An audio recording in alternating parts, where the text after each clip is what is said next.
a lot going on. It's officially the holiday season, so there's a lot of different things, but I appreciate you all taking the time. We have a lot of our super neighborhood leadership on, as well as our civic groups in the neighborhood. And some of you may not have formal leadership positions, but thank you for being so involved in your neighborhoods. Again, I'm Abby Kamen. I'm the council member that's honored and privileged to represent you. But tonight is more about you and getting your input. So we have with us our amazing public works team, and I will allow them to do introductions in just a second. I also want to recognize we have Jack Walensky with our Department of Neighborhoods on from the city as well. And my amazing chief of staff, who many of you know, Kate Dentler, is also on, and she's going to be taking notes. This meeting is also going to be recorded, just so that there's a record of it, that residents who may want to can go back and listen to it who couldn't be on tonight, but want information about this project. And while there will be a quick turnaround for neighborhood input outside of this call, and I say quick turnaround because I really either we're going to move forward with this or we're not, but we need to come to a decision on it.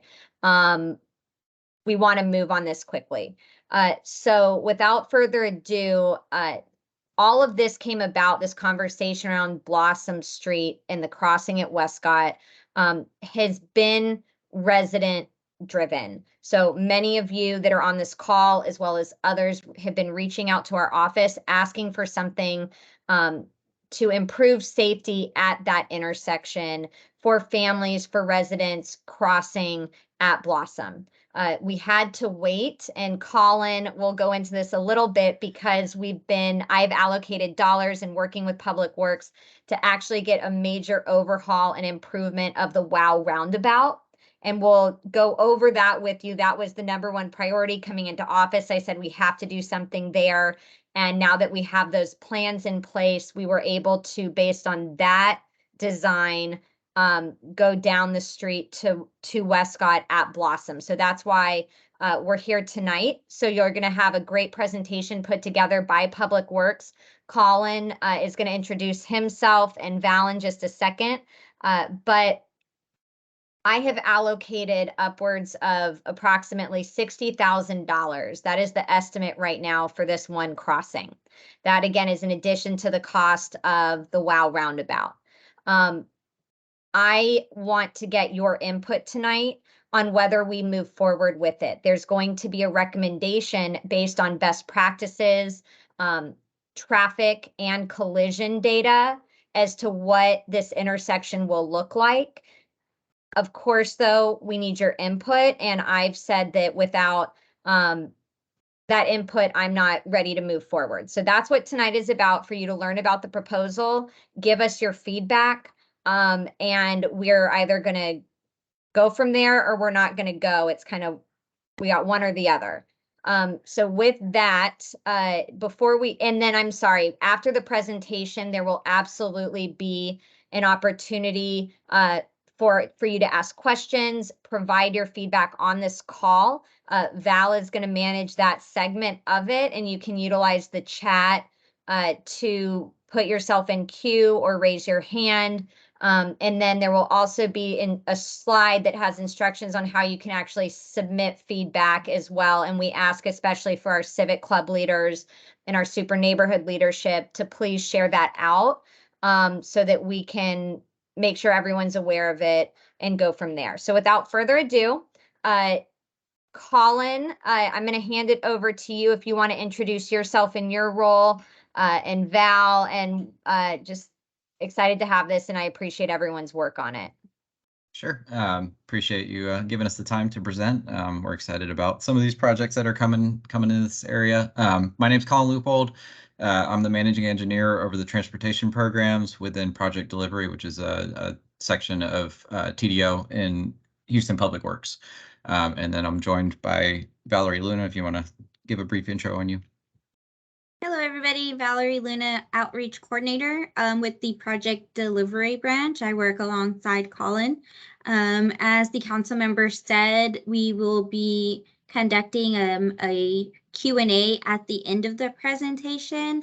So just a little bit of house rules. please remember to utilize the raise your hand because there are quite a bit of us on here tonight. The recording is being done by District C, so that will be shared, I believe so, as well for those who could not attend. Thank you, Colin. Okay, well, I'm sharing my screen, so I'm hoping everybody can see my presentation. So we'll get right into it. Here's just a brief advertisement from Houston Public Works. I'll skip right through there. Okay, so the topics for discussion tonight are going to be a quick update on Washington Westcott Roundabout, and then the main focus of this meeting is for the Blossom Street safety treatments that we're looking at. So for the WOW Roundabout, this project is still moving forward. The construction schedule is currently to be determined. We presented on this back in August at the meeting to show kind of what we were thinking, and it still is as planned as far as design goes, but we are working through some coordination with the traffic control plan. This being a circulatory roadway, there's some intricacies of getting the contractor necessary space to do the work that he needs. And we're actually having to sub that out to a consulting engineer. So we are in coordination with them right now. The plans are being developed, but that's kind of the last piece that we're waiting on before we can mobilize construction. We do anticipate needing to close portions of the roundabout. We will be installing a couple new drainage inlets, as well as removing the bricks and asphalting the circulatory roadway. So to get a solid roadway in big sections that will not fail in the short term, we're going to have to close off portions of it, but the exact details of that are still being ironed out, and we will provide that with the council member to share with the community once we have those details lined out. So that was a quick update on the WOW Roundabout.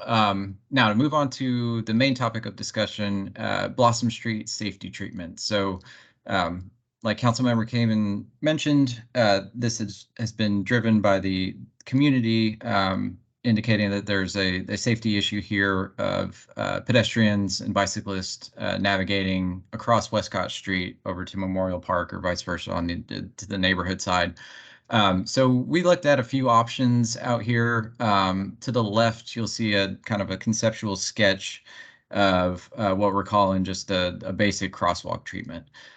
So what this would do is modify the median noses, install what we call high visibility crosswalks. So it's reflective paint with the continental crossing. So lots of big white stripes that kind of go from curb to curb, indicating the pedestrian area. There would be some additional signing and pavement markings, which bring visibility to the crosswalks.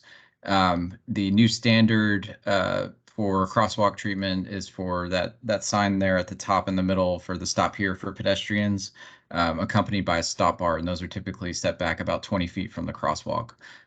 That is up to the road users to honor that. If there is a pedestrian in the crosswalk, they're by law expected to stop.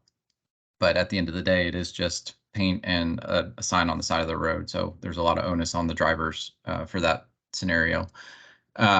This option would be what we call a single stage pedestrian crossing. So if somebody goes from the ramp into the roadway, they need to make the whole crossing in one swoop. There's no refuge area. They can't stop in the middle of the road and be protected in this scenario. That's typical of what you see at like a traffic signal intersection. Not necessarily the safest option. So I'll get into more details as we go on to I guess a more safety conscious option. So this option requires the median noses to be pulled back a little bit to have a proper crosswalk line up across the street. And as part of this, we would be addressing sidewalks and ramps in the vicinity of the intersection to bring everything up to ADA standard and make sure that everything's accessible. Included as part of this, you'll see a lot of white striping going north and south that kind of goes away from the intersection. What that is a recommended traffic calming addition. This essentially reduces the lane widths from 12 feet to 10 feet. And this kind of has a psychological effect on drivers. If they see a narrower opening, their tendency is to slow down.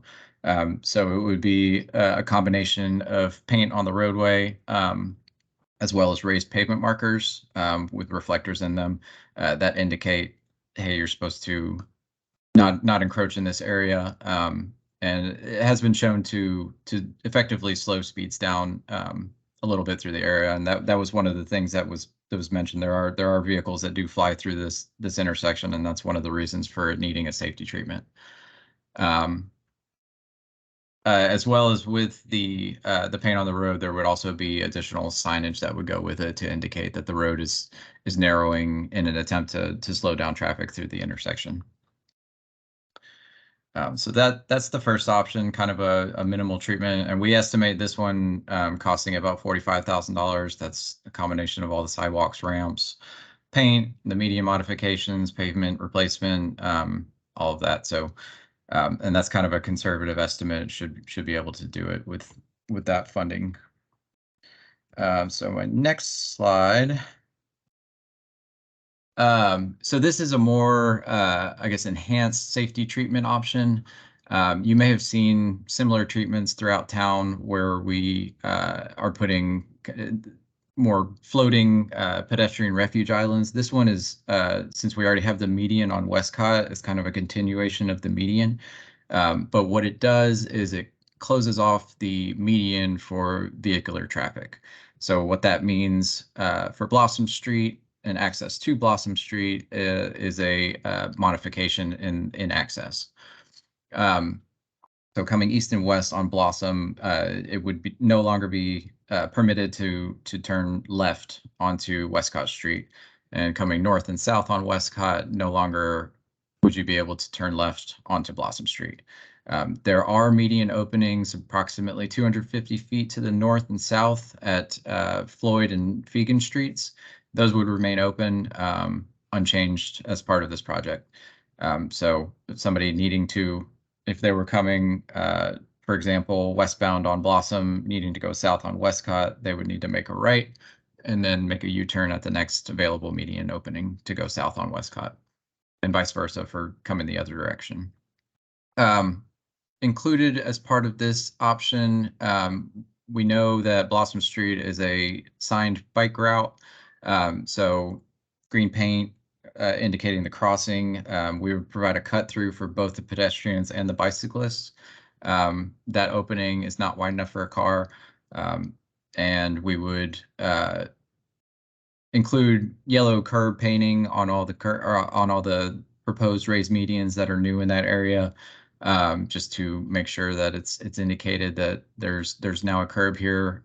Do not drive your car over here, as well as additional signs in the median that indicate no lefts or right turn only, signs to that effect.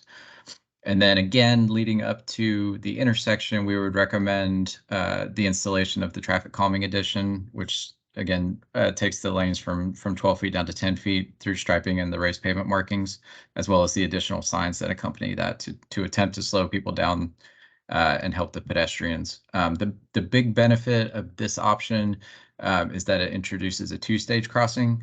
So somebody crossing or wanting to access over to Memorial Park, they would be able to cross one leg of Westcott, wait in the median for a gap coming southbound, and then cross that leg once that is available.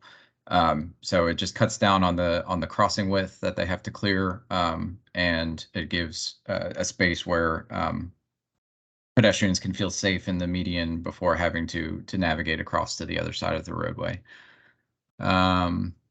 Looking through my notes, I think I touched on all of those. And then just for visual purposes, here's some 3D renderings of a typical application of what the raised median looks like. So you'll see there, it's basically a cut through for pedestrians and the bicyclists, as well as some additional signs. The one on the right kind of shows the vehicle approach. where they would be expected to stop in advance of the crosswalk, and then shows the cut throughs on the various pieces of the median island. And to go back, I forgot to mention, this is the one that we're estimating the construction cost at about $60,000. The difference in cost is there's a lot of additional paint out here, as well as the raised concrete medians, and some additional curb work that's required. So that's kind of driving the difference, the delta in the two cost estimates. But it would include basically all of the elements in the crosswalk treatment plus the raised median portion of it.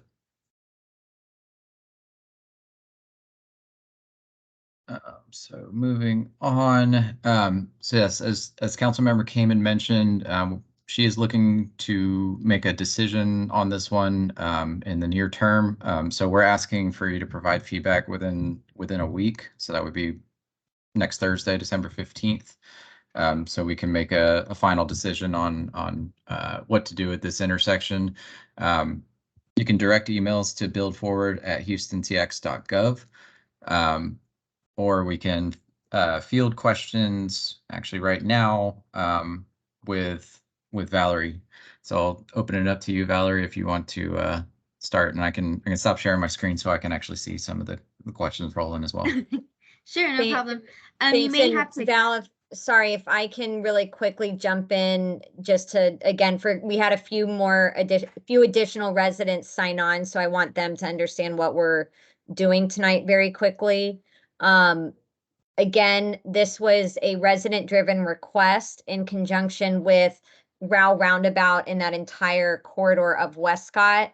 The recommendation by the city is this protected refuge for pedestrians that would be crossing across Westcott. But that being said, as this is resident driven and this is using district service dollars, I wanted to have a conversation with you all and receive your input onto what is best for the neighborhood. Colin, you did say, and one of the things that caught my attention is there are a number of the highest number of crashes are left turns out of Blossom. Is that correct? Typically, yes, it would be crashes within the median. So either Blossom Street jockeying with each other to get onto Westcott, or a left turn coming from Westcott onto Blossom. Okay. But again, this would create a pedestrian refuge and limit left turns from Blossom onto Westcott, which is why y'all's input is so important in this process, because it is a change in traffic. Yes, the benefit, like you said, is the reduction in the conflict points for vehicles and pedestrians, but it comes with the caveat of the changes to the access. Yep. So with that, Val, thank you for blocking my interruption, but I'll hand it over to you. Okay, thank you so much, Councilmember. So I am going to start with those questions that were placed in the chat box. I'm going to read those off and ask kindly that Colin respond accordingly, and then I will move to those who have raised their hands.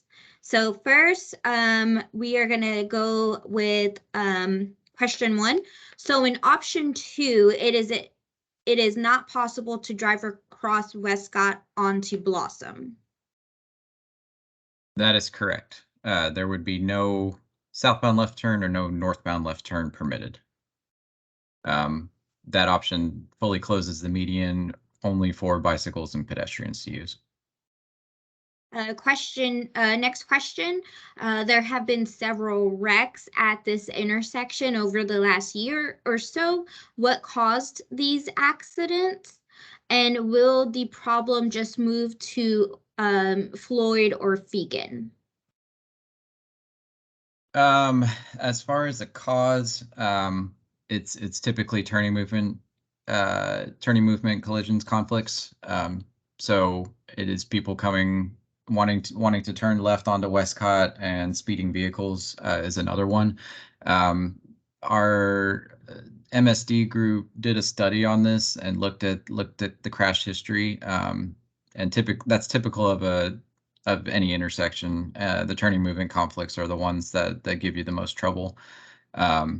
So there is a potential that shifting the problem around, it could happen. I'm not going to say no. But what this does is benefits the pedestrians crossing, and there is quite a demand for people wanting to access Memorial Park over there. So you kind of have to weigh.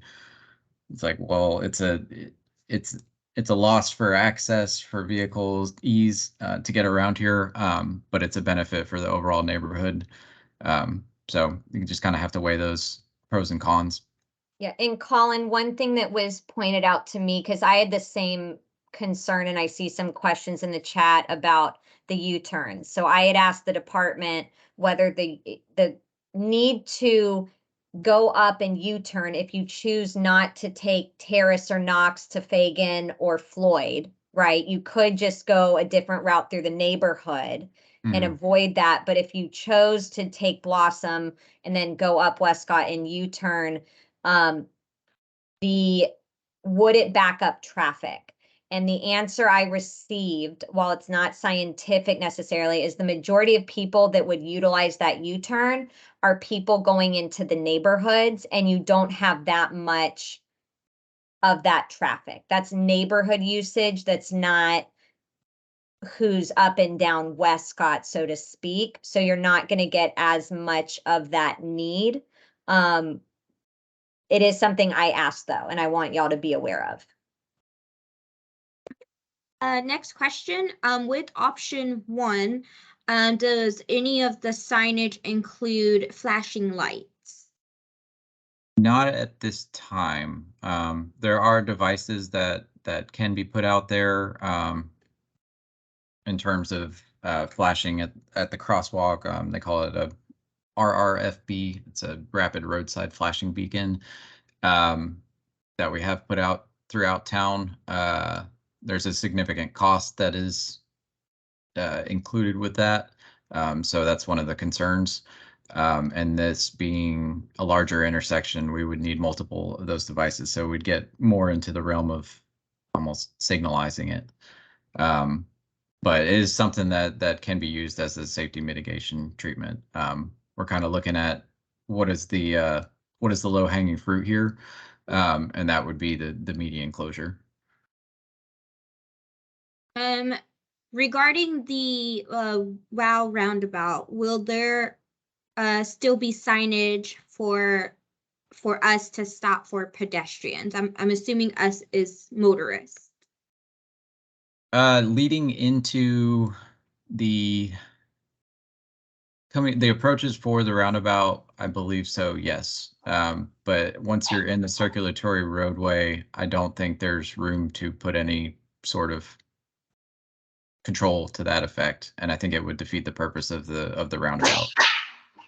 There will be some traffic safety measures for pedestrians. They are improving the safety at the crosswalks. That's why they're redoing it this way. And I added additional funding for those crosswalks because it's not just the pedestrians, it's the kids coming from Memorial Elementary. It's a lot of different folks. So there will be improvements for the safety of pedestrians there as well. Next question. Would option 2 cause Westcott to get congested by cars attempting to make U-turns at Floyd and Fagan? Would it be possible to add option 2 features at a later date if option 1 is selected and does not improve current issues? Do I need to break that up? that was quite a bit. To the first part, I'd have to look back at the MSD study, but I do not believe that the traffic volumes indicated that would be an issue. And then to the second part, yes, you could do option 1 today, and if nothing changes, you could come back later with the hardscape items. Colin, I'm just gonna tack on to that. However, because it's district service funding, I cannot necessarily commit to that. So this is our shot at this because of WOW and because of the allocation. The problem being once with option 1, there's a cutback of the median to improve the crosswalks, whereas with the option 2, it's adding additional space, and there's additional costs on top of that if you want to come back later, right? So with design, with engineering, there's added on cost that would be duplicative, and it's not It's not the best use of efficient, it's not the most efficient way to do this. If the neighborhood wanted to fundraise off of that, we've done that in several neighborhoods where we took one step and then they wanted some aesthetic improvements and the neighborhood decided to come together and fundraise and match those dollars. We could talk about that, but from a funding perspective, I want to encourage us to look at this as this is our opportunity. And because of how much more it will cost to go back to redesign, and I can't promise that. I am actually going to call out this particular question because I'm not entirely sure what it means. So Rebecca, if you are on the call, if you wouldn't mind unmuting and asking your question, just so I can get a bit of a clearer picture on what it is. Yeah, why can't you just slow down so they don't hit pedestrians?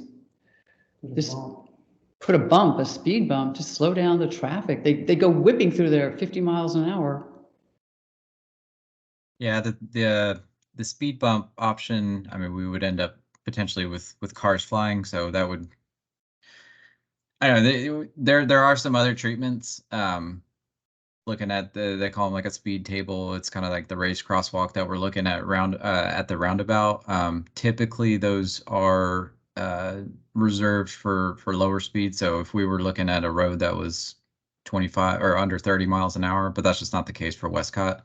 But that's the whole intent of the traffic calming striping and the raised pavement markings is to get some of these speeds down to more manageable levels so we don't have people flying through the intersection. Okay. Thank you so much, Rebecca. Next question. Can the speed limit be reduced to 25 at the intersection without significant cost or traffic delay? This is Dexter. I mean, we already have 20-mile-an-hour speed limits right by the schools. Why can't we have 25 right there as well? Well, we could sign it to whatever we wanted it to be, but at the end of the day, it's driven by what people are driving out there. Typical treatments to encourage that low of a speed would be significant kind of geometry changes, introducing a bunch of curves that cars physically would be uncomfortable at going at higher speeds. That's kind of what the roundabout does with the channelized islands. They physically move cars around to where it's uncomfortable to drive through at a high rate of speed. Yeah, I mean, the city does speed studies, and we do reduce speeds on certain roadways. But the typical traffic engineering answer to this is going to be it's driven by the 85th percentile of the traffic that's going through there, and that's why it's posted at 35 miles an hour that it is. So if we were simply to come through and change all the signs out, unless there were a cop out there every day, it'd be hard to actually enforce it with just re-signing it. So we're not even enforcing the 20-mile-an-hour speed limit where the schools are in that same street, just a few hundred yards down. They are, but there should be beacons, and it's just at certain times of the day, correct? Correct. Yeah, they should, but there's not going to be a cop out there all the time. That's the school zones are kind of their own treatment, but it's something that we could look at. I could have we've got our multimodal safety and design team does studies like that where they look at speed reductions on corridors. So it is something that we could visit. I just know that you could post whatever sign you want out there and somebody's going to come through and just completely ignore it. I'll make one more comment and I'll be quiet. River Oaks, you're we've fine. got the same thing. I'm sorry, I apologize. Go ahead, Dexter. I'm sorry, council member. They have the speed calming device and the speed limit, I think it's reduced a little bit, right there on Kirby, right before the school system's right there. I was wondering if this street could be treated the same way. I'll be quiet after this. So Colin, go ahead, and then I had just some input, Dexter, as well.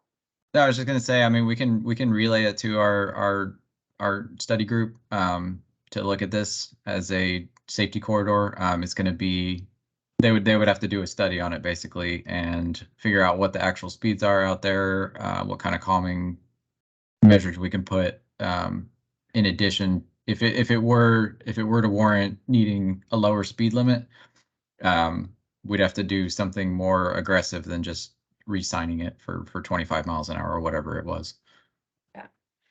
Dexter, I'll also just be honest, as someone that drives Kirby as well as Westcott very frequently, everyone's going down Kirby. It doesn't matter what's there, it's happening. And part of the issue, just to bring it back, so the restriping that they're proposing to give that visual narrowing is what city experts have said will help slow some of that traffic down. But I want to bring the conversation, if we can, because we have to start getting into the input of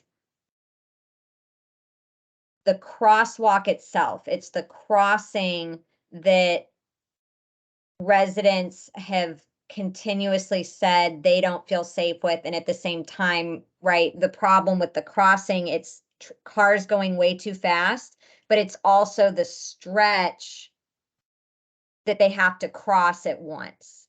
And that's the challenge here. Plus, Okay. you have cars doing left turns while it's just a hodgepodge. But I want to just remind everyone that the request that we're looking at relates to the safe crossing.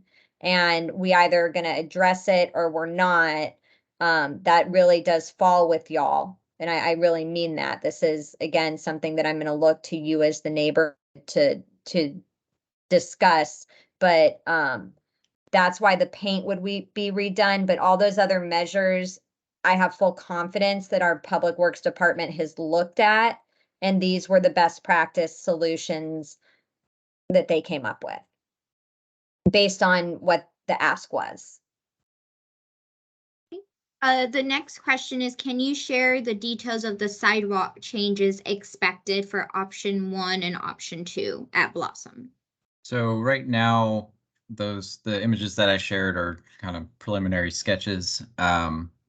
After this, once we figure out what we want to do here, this is going to have to go to a consulting engineer. They're going to have to take survey and fully design it.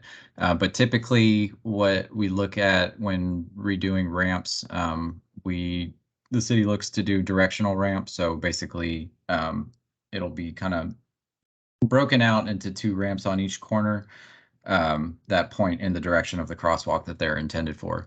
And in order to meet proper slopes that are ADA requirements, sometimes we have to spill back a little bit away from the intersection, but typically the treatment is within the 4 corners of the intersection. There's not usually a lot of spill back beyond that point, and it wouldn't be, if there's I think there's 1 or 2 corners that the sidewalk just ends, this project is not to install sidewalks all along Blossom Street. It would just be localized at the 4 corners of the intersection to make it right there. Is it possible or worthwhile to add paint to people, add paint to help people make U-turns properly?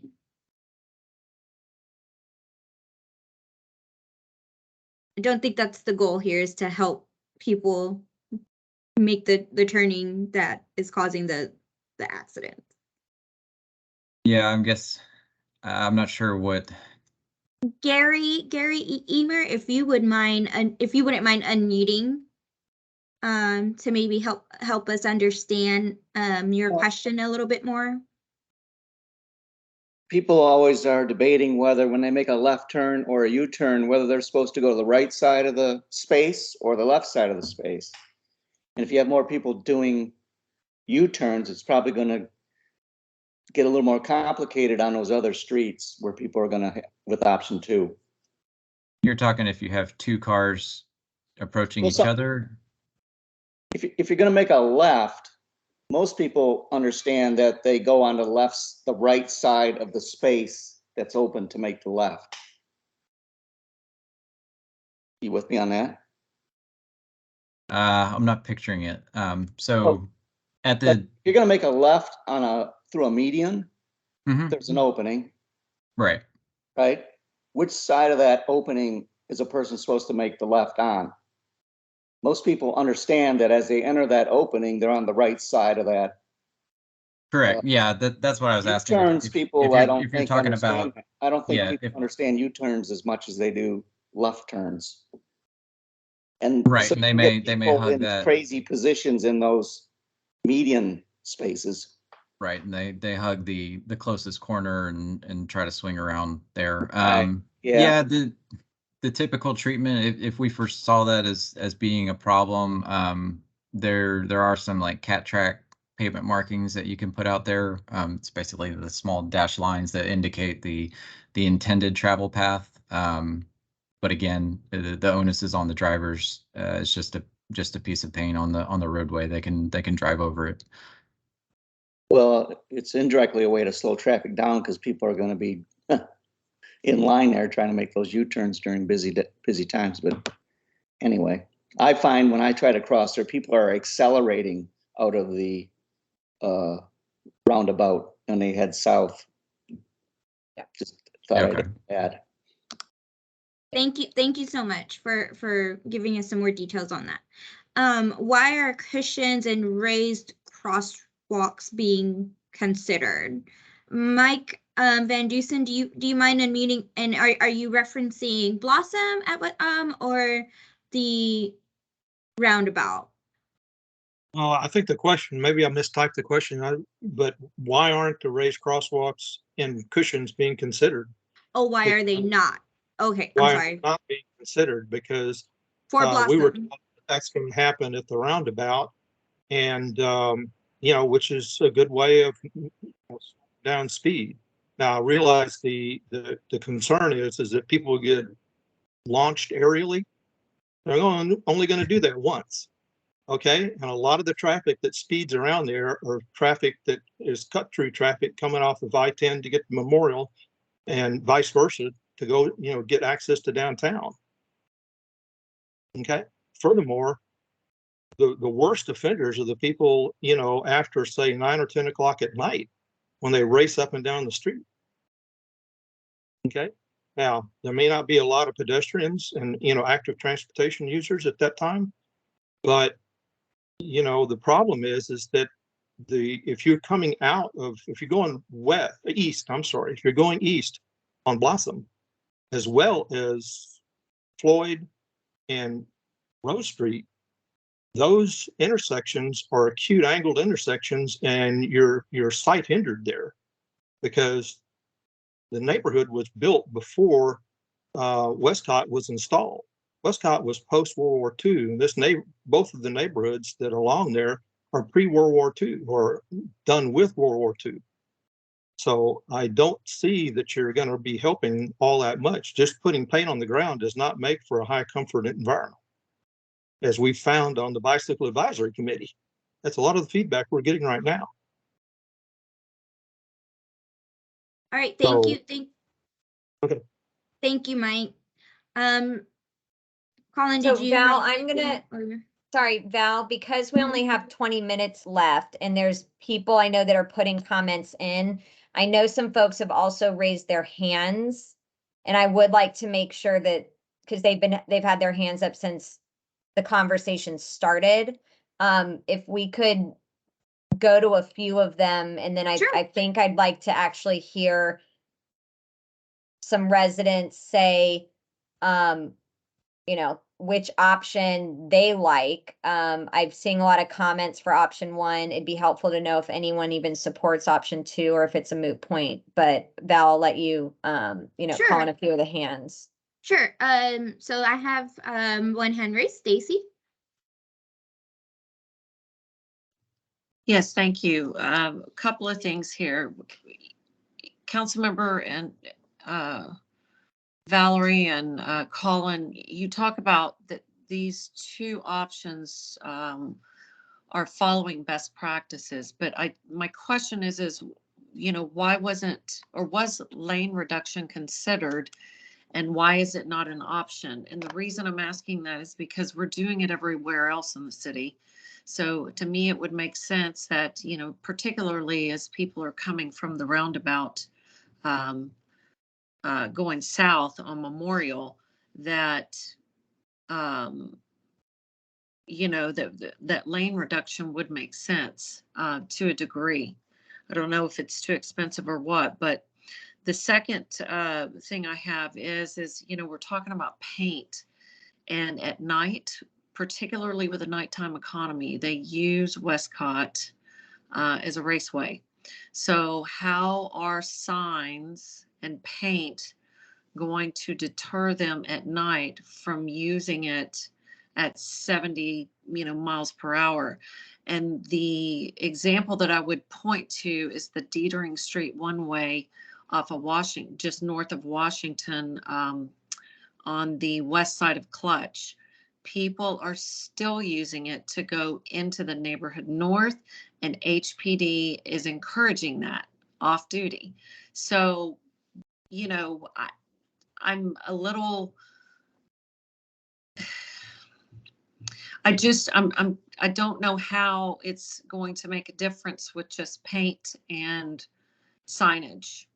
The other thing I have is after you're asking for feedback on, the options, or, which option we choose by December 15th, what is the process and the timing after that? And when can we expect something to change at that intersection realistically?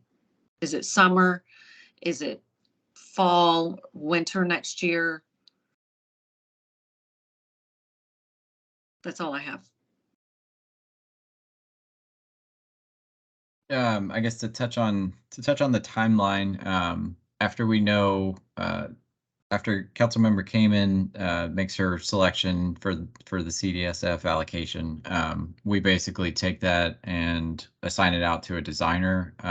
This type of project, I mean, if they had to get survey out there, I mean, the design would take probably about 90 days. And then after we've got final design, then we can issue it to a contractor for construction. And even if we did option 2, probably could knock it out in 2 months. So give some buffer space in there. Yeah, I think next summer would be feasible. But it all depends on the way the chips fall. And I can't speak to our CDSF backlog. I'm actually in a different group, but I'm not sure which projects they have queued up right now as far as their contractor capacity. So that also plays into it.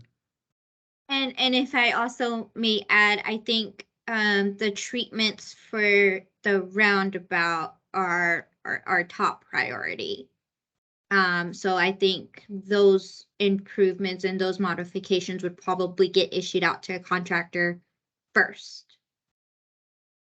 But yeah, to touch on some of your other concerns, the lane reduction, yeah, the study that was done here was more focused on the intersection of Blossom. They did look at traffic volumes. A lot of that would be driven, the decision on that would be driven by that. What's the demand out there, and can it facilitate it being crunched down to one lane each direction?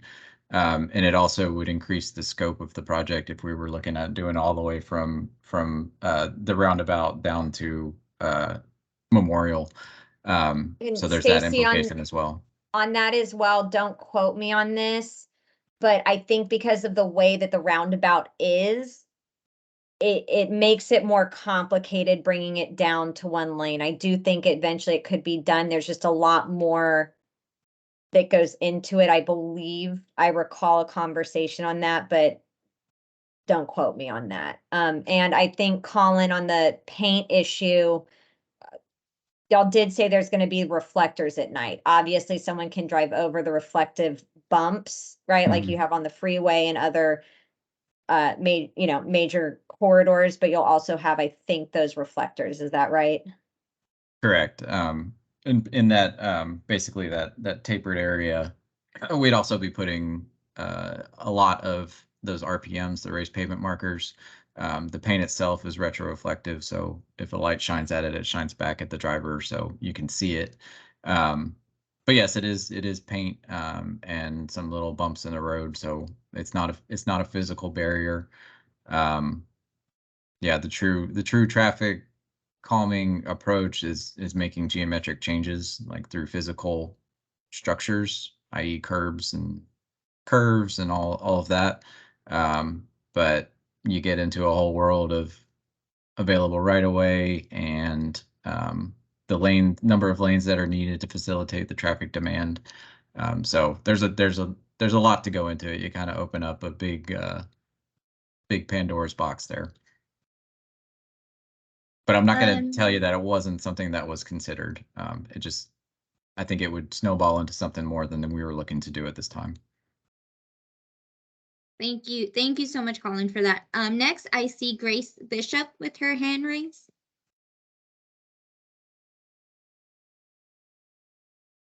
Oh, Miss Bishop, I think you're muted. We still can't hear you, Miss Grace. yeah, we still can't hear you. You're muted. Sure, take your time. Nope. Nope, still nothing. Grace, do you want to maybe try and unplug your headphones and just use the computer?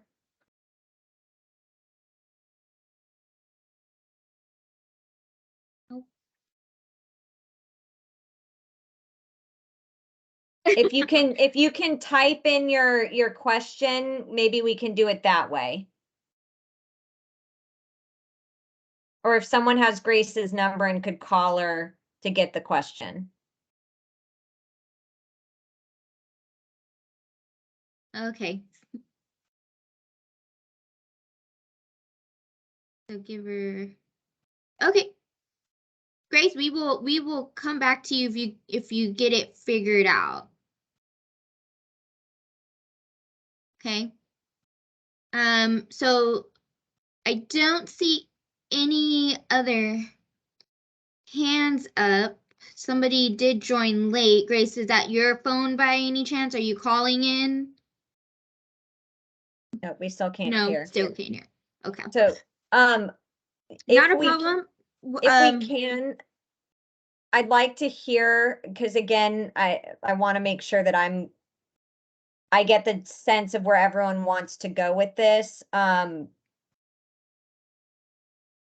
Is there anybody that's in favor of option 2 at this juncture? Okay, got it. I see another hand up. Brenda? I appreciate your putting the effort and energy into this, Councilman Kamen.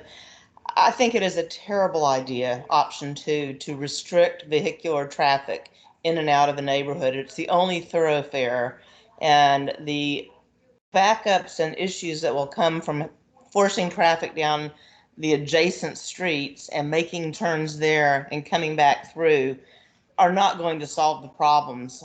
You're going to just have more people, I can't turn on Blossom. Why can't I turn on Blossom? And I think you're going to create different issues. We need to have emergency services to be able to enter this neighborhood from either direction. Okay, and for those that, just to follow up on your question, I was hesitant at first. I was persuaded otherwise. Again, I'm going to defer to the neighborhood, but for those of you in other neighborhoods, and Tammy, I'm looking at you and Crestwood as well. Is it a problem to go up Terrace or Knox and take Fagan or Floyd if you're trying to, for example, go across that way? It's a majority of neighborhood only traffic, which is why I'm asking. It can certainly be done, and it can be done with emergency vehicles as well. I will canvass Crestwood, but because it'll be inconvenient for people who live in Crestwood, I'm pretty sure they're not going to say yes. They're going to prefer option one. If I lived in Rice Military and I'm crossing to the park, I'm probably going to prefer option two, if you see what I mean, because we don't have that many Crestwood people going east. It's more people that live on the east side coming Going west. across. Okay. Yeah. Okay. I appreciate that feedback. And again, I'm just posing the question on because you will have Floyd and Fagan. Whether or not that's something, and again, I get when we have to change traffic patterns, it is a whole nother thing, but I'm posing the question to you all as to whether or not those options are suitable. The options are there, and you have to do what's for the greater good. And the greater good might be option two, and people will get behind it. You know what I mean? I mean, it's not for Crestwood to decide, but if we're just going to be all, you know, in a little silo, we'd probably like option one better. Yeah. And I will just point out, I'm focused on pedestrians in this conversation because it's more neighborhood folks, but we do have Blossom is a designated bike corridor as well. That has a lot of bikes crossing and it's pretty dangerous for them too. And there's that's the only, this would be where those bikes go because that's what Blossom is designated as well. So I just want to point that out. Could I hear from somebody that supports option two?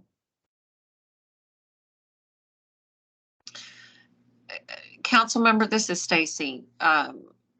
It might be a good idea. I see Andrea DeBaldo on here. She's a former president. Andrea's on vacation. She can't be here. Me and some other people from the walking group are here instead. Okay, I'm not sure who that is, but This is Wendy. Wendy. Okay, okay. Walkers. Yes. Yes. Let's hear from the walkers. Yes. So we have a walking club in Rice Military that uses that pathway into the park, you know, almost daily. So Wendy is a part of that. She's also a former president of Rice Military Civic Club. So Wendy, take it away and just kind of give your views on using it just almost daily. So it's just a nightmare to cross. And we see people with children, with strollers, and option one takes away a safe place to stop in the middle.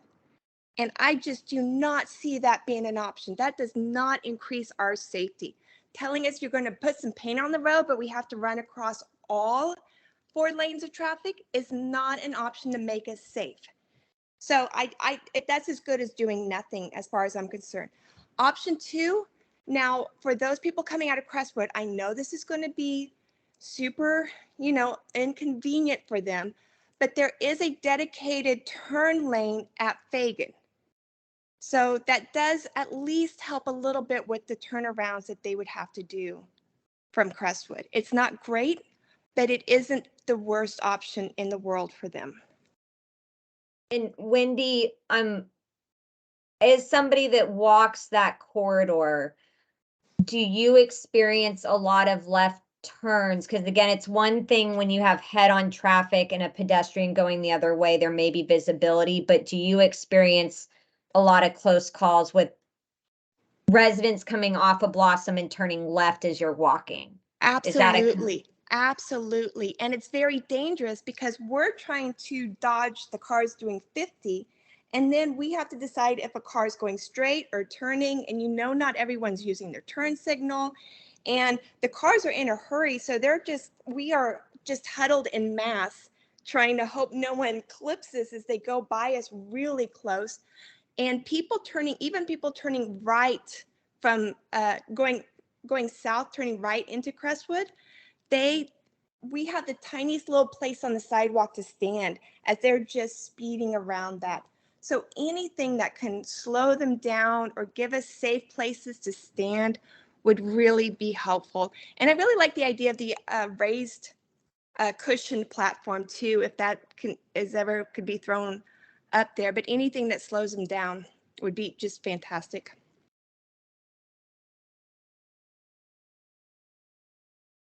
Great. Thank you. Thank you, Wendy. And Tammy, your points are well taken too, right? That's why we're trying to weigh, you know, what to do here. And I hear y'all on the raised crosswalks. We'll go back. I'm gonna assume that's a very large cost, especially for that length on both sides that just may not be feasible with CDSF dollars, but I will certainly ask that question regardless of what comes about from this conversation.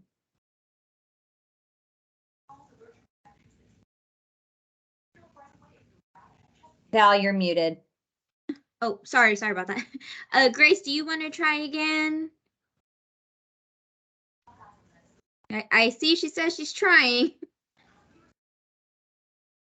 Nope. Okay. Andrea, I see that you have your hand raised. Yes. So I am just curious. So I am also an avid runner and cyclist that uses that intersection quite a lot.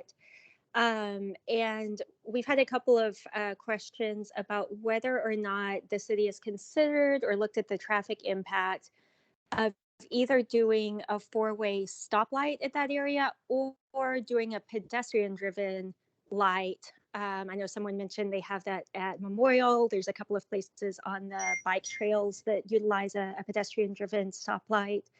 And that would potentially still allow through traffic on Blossom.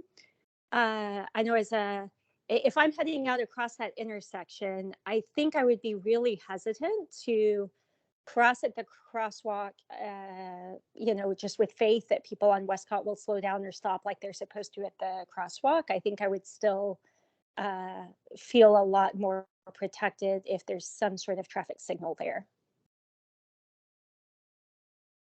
Okay, I can kind of touch on those, and there were a couple other questions in the comment that asked about had a traffic signal been considered here.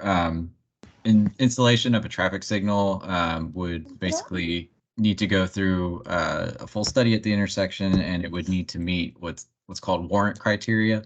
A number of those are traffic vehicle volumes. Other ones are pedestrian volumes. I can tell you right now, the pedestrian volumes to warrant a traffic signal, you kind of need to be like a downtown environment. The number of pedestrians crossing needs to be very significant to meet the thresholds that are required. Now, looking at what you're talking about, we call it a HAWK signal. It's the high intensity actuated crosswalk. Those are typically reserved for like a mid-block application because they do not address the turning movement vehicles. Basically, it doesn't control the vehicles. It controls just the crosswalk and then stops. So when you introduce a bunch of turning movements and that stuff, that kind of signal doesn't apply here. If we were looking at putting a crosswalk further up the street or down the street, at a mid-block location, that could be something that we considered. But again, it would need to go through the study phase and figure if it were warranted or not before we could actually put that in as a mitigation measure. And Okay, thank you. Thank you a for lot your of those, explanation. yeah, and Andrea, a lot of those are state law guided. It's not city policy, it's state rules, especially with the stop signs. It has to meet certain criteria. I will say with the HAWK signal, they're also unbelievably expensive and have to have the right type of electrical infrastructure for it. And again, just to give context to that, if I could do safe crossings everywhere in the district, safety for me is the #1 priority. Because we started with WOW, which is a very high dollar item, we just don't have that much money to work with as a district. And I'm doing everything I can to get a solution because of the need at Blossom as well. So it's not, I'm trying to provide some context. If I could throw every dollar at it, I would, but because we're doing WOW, there's just not enough money ever to go around in the district. So this is my attempt to do whatever we can, just something to get residents reprieve and additional safety in the neighborhood.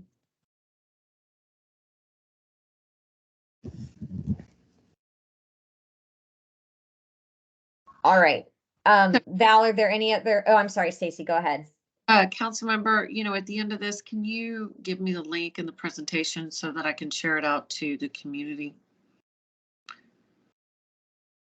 Absolutely. So, Val, I missed, Colin, I might have missed the slide where we had the link for public input. Is that included on the presentation? Yes. Okay. I'll PDF that up and email it to you.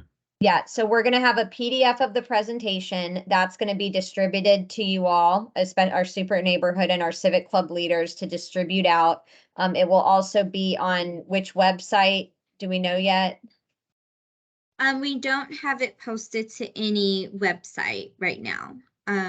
So we would be relying on your office to help Great. share this with So- the leadership. So Stacy, I'm going to circulate the presentation and then we're going to also have it posted on District C's website. Give us, a day or two to get to IT to put it up. So it will be on our website. And then, again, we do have a deadline for input. So please share the feedback link so we can collect all that. We're not doing a vote on this. We're going to take all the feedback that we can, answer as many questions as we can, and then try to move forward with consensus. That's the hope here. So I, again, really appreciate everyone's time. I think we had over 40 residents sign on for this, which is extraordinary. So thank you all for the engagement. I can't do this without you. And I do want to recognize our Public Works Department. They've been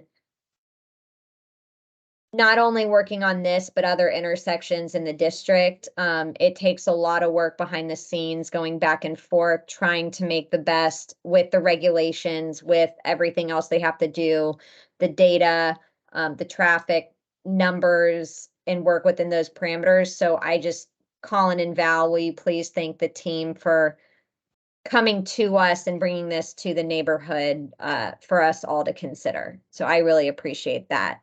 No, Colin's the rock star here tonight. I was just here for moral support. Great. I'll And take it. again, Grace, I'm so sorry we couldn't hear you. If you want to, again, email us or use the link for the feedback, we'll keep an eye out for it.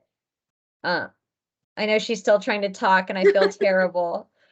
But again, thank you all. Have a wonderful evening. Happy holidays. Be safe. And again, to the residents that brought this forward and advocated for, the ask was, please help us do something at Blossom. So thank you for speaking out. You're our eyes and ears. So we can't know what is needed without your help. And I really, really appreciate that. All right. Thank y'all.